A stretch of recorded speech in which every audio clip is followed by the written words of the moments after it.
कमजोर समझी गई मां की सबसे बड़ी जीत। सर्जरी के सिर्फ 3 दिन बाद एक मां अपने अस्पताल के बेड पर लेटी थी। उसकी 2 नवजात बेटियां पास सो रही थीं और उसी समय उसका पति कमरे में आया, हाथ में तलाक के कागज और 3 करोड़ का चेक लेकर।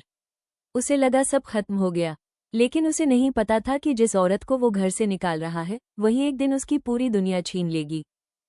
खामोशी की वापसी आपातकालीन सर्जरी के सिर्फ 3 दिन बाद की बात थी। नीलिमा अभी ठीक से बैठ भी नहीं पा रही थी। शरीर में दर्द था, टांकों की जलन थी और कमरे में दवाइयों की गंध फैली हुई थी। मशीनों की धीमी आवाज के बीच खिड़की के पास रखी 2 छोटी पालनों में उसकी जुड़वां बेटियां सो रही थीं। उसी समय दरवाजा खुला। उसका पति आरव अंदर आया। उसके पीछे उसकी निजी सहायक रिया भी खड़ी थी, वही लड़की जो पिछले कुछ महीनों से आरव की देर रात की मीटिंग्स में कुछ ज्यादा ही दिखाई देने लगी थी। आरव ने न नीलिमा की हालत देखी, न अपनी बेटियों की तरफ देखा। वो बस एक भरा हुआ लिफाफा उसके सामने रखकर ठंडी आवाज में बोला, वकील ने सब आसान कर दिया है, अभी साइन कर दो, सब शांति से खत्म हो जाएगा। कमरे में अचानक सन्नाटा छा गया। नीलिमा ने धीरे धीरे कागज खोले। पूरे दस्तावेज में उनकी 10 साल की शादी को बस कुछ ठंडी लाइनों में समेट दिया गया था। बच्चियों की पूरी कस्टडी आरव को मिलनी थी। बदले में नीलिमा को 3 करोड़ का चेक देकर हमेशा के लिए चुप करा दिया जाता। और भी शर्तें थी, वो कंपनी पर कोई दावा नहीं करेगी, परिवार से कोई संबंध नहीं रखेगी, और अगर उसने इनकार किया तो उस पर चरित्रहीनता और विवाह के बाहर संबंध के आरोप सार्वजनिक कर दिए जाएंगे। उसी समय दरवाजा फिर खुला। आरव की मां शोभना, उसकी छोटी बहन काव्या और परिवार का वकील अंदर आ गए। अचानक अस्पताल का कमरा अदालत जैसा लगने लगा। शोभना ने होंठ मोड़कर कहा, साइन कर दे। तू इस घर में एक मध्यमवर्गीय लड़की बनकर आई थी और अब उसी हैसियत में वापस जाएगी। बड़े खानदान की जिंदगी सबके बस की बात नहीं होती। काव्या हंसते हुए बोली, या फिर लिखना नहीं आता? चाहो तो मैं सिखा दूं। नीलिमा ने धीरे से सिर उठाकर आरव को देखा। यही वही आदमी था जिसके साथ उसने इंदौर की एक तंग गली में छोटे से गैराज से कारोबार शुरू किया था। वही आदमी जिसके लिए वो आधी रात को सप्लायर्स को फोन करती थी, खातों का हिसाब रखती थी, टैक्स भरती थी, लाइसेंस संभालती थी। जब कंपनी छोटी थी तब हर फैसले में नीलिमा की राय होती थी। कंपनी बड़ी हुई और धीरे धीरे उसे किनारे कर दिया गया। वकील ने कागज उसकी तरफ सरकाते हुए कहा, समझौता साफ है। आप गुजारा भत्ता, संपत्ति और भविष्य के सारे दावे छोड़ देंगी। बदले में परिवार आपकी गलती को बाहर नहीं आने देगा। नीलिमा की आवाज भारी थी मगर कांप नहीं रही थी। गलती? मैंने कभी धोखा नहीं दिया। आरव ने पहली बार उसकी तरफ देखा। उसकी आंखों में कोई पछतावा नहीं था, बस ठंडापन। साइन कर दो नीलिमा, अपने पिता के घर लौट जाओ। वही छोटी सी वर्कशॉप, वही ग्रीस, वही शोर, तुम वहीं की हो। ये दुनिया तुम्हारे लिए बहुत बड़ी थी। उस पल नीलिमा के अंदर कुछ टूट गया, लेकिन उसका दिल नहीं। उसने अपनी बेटियों की तरफ देखा। एक बच्ची नींद में हल्की सी आवाज निकाल रही थी, जैसे उसे पुकार रही हो। नीलिमा ने कलम उठाई और बिना कुछ कहे दस्तखत कर दिए। कमरे में एक अजीब सी राहत फैल गई। सबको लगा खेल खत्म हो गया। किसी ने नहीं देखा कि साइन करते समय नीलिमा की उंगलियां कांप नहीं रही थीं। किसी ने नहीं समझा कि वो हार कर नहीं, इंतजार करके उठी है। उसी रात जब अस्पताल की बत्तियां मंद थी और गलियारों में सन्नाटा था, नीलिमा अपनी दोनों बेटियों को लेकर वहां से चली गई। और अगली सुबह जब आरव को लगा कि उसने सब कुछ छीन लिया है, उसके फोन पर पहली खबर आई। नीलिमा की खामोशी उसकी सबसे खतरनाक वापसी बनने वाली थी। अस्पताल छोड़ने के बाद नीलिमा सीधे अपने मायके नहीं गई। उसने सबसे पहले अपने पुराने लैपटॉप को खोला। वही लैपटॉप जिसमें कभी उसने और आरव ने मिलकर कंपनी के शुरुआती सपने लिखे थे।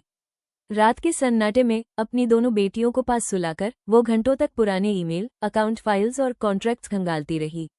धीरे धीरे एक सच सामने आने लगा।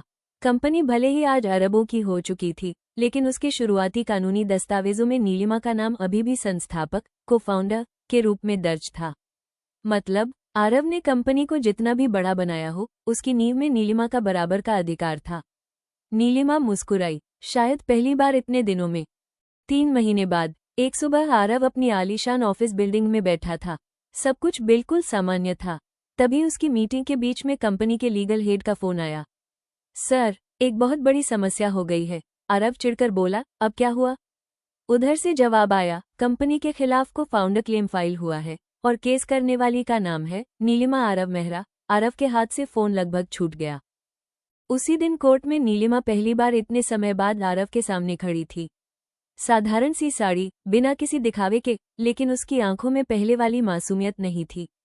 उसके वकील ने कोर्ट में फाइल रखते हुए कहा, माननीय न्यायालय, कंपनी की शुरुआत में जो निवेश, लाइसेंस और शुरुआती कॉन्ट्रैक्ट्स हुए थे, उन सभी में मेरी क्लाइंट नीलिमा मेहरा का नाम आधिकारिक रूप से दर्ज है। फाइल के पन्ने पलटे गए।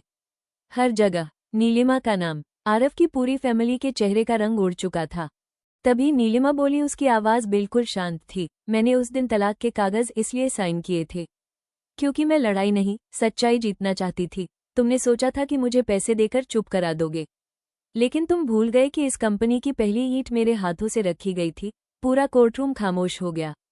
आरव पहली बार समझ गया, जिस औरत को उसने कमजोर समझकर घर से निकाल दिया था, वही औरत अब उसकी सबसे बड़ी चुनौती बन चुकी थी।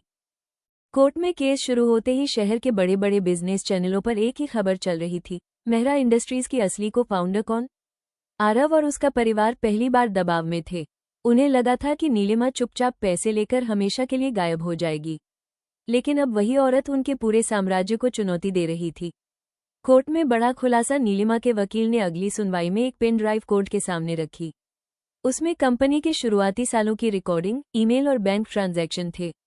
वीडियो चलाया गया। वीडियो में साफ दिख रहा था कि कंपनी का पहला लोन नीलिमा के नाम पर लिया गया था, पहला कॉन्ट्रैक्ट नीलिमा ने साइन किया था और शुरुआती निवेश के लिए उसने अपने पिता की वर्कशॉप तक गिरवी रख दी थी। कोर्टरूम में बैठे लोग एक दूसरे को देखने लगे। सच धीरे धीरे सामने आ रहा था। फिर सबसे बड़ा झटका, नीलिमा ने कोर्ट में एक और दस्तावेज पेश किया। वो कंपनी का पहला पार्टनरशिप एग्रीमेंट था।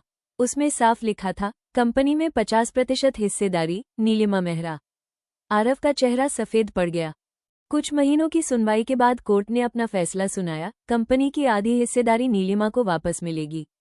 आरव को वित्तीय गड़बड़ियों की जांच का सामना करना पड़ेगा और बच्चों की कस्टडी पर भी दोबारा सुनवाई होगी। उसी शाम नीलिमा अपनी बेटियों को गोद में लेकर खिड़की के पास बैठी थी। बारिश हो रही थी। छोटी बेटी ने मासूमियत से पूछा, मम्मा, आप रो क्यों रही हो? नीलिमा हल्का सा मुस्कुराई और बोली, ये आंसू दुख के नहीं हैं, ये उस दिन के हैं जब मैंने खुद को फिर से पा लिया। कहानी की सीख, कभी कभी लोग आपकी खामोशी को कमजोरी समझ लेते हैं, लेकिन सच ये है कि कई बार खामोशी सबसे बड़ी ताकत बनकर लौटती है। जिस दिन इंसान खुद पर भरोसा करना सीख लेता है, उस दिन दुनिया की कोई ताकत उसे हरा नहीं सकती।